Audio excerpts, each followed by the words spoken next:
Tủ bật với tân lươn đấy mình rốn đi cột vị đất thôi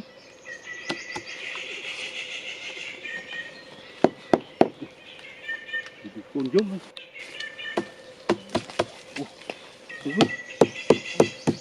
thôi ấy đi thật phờ rồi rốn đi tủ rốn đấy luôn cầm luôn bắt đắng quá luôn luôn luôn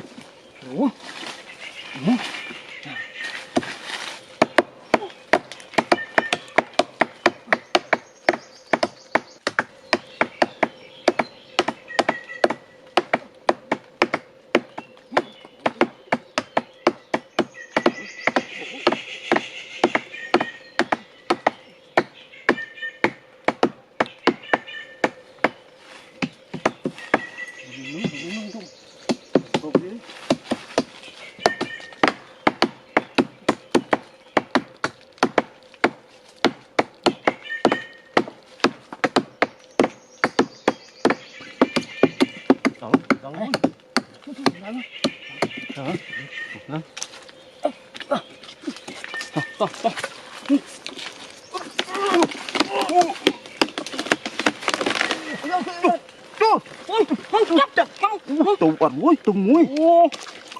toàn muối cầm đây nổi chứ lục chập cầm đây đi ô muối nổi chứ nổi lên ô nổi chứ nổi chứ cắn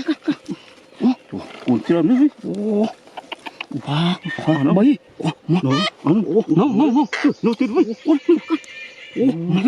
à đấy ô được chưa mấy à làm mũi tí nó bay dậy nhé chạy gì chứ món chấm ôi tọt tay đây nhá ôi trên đây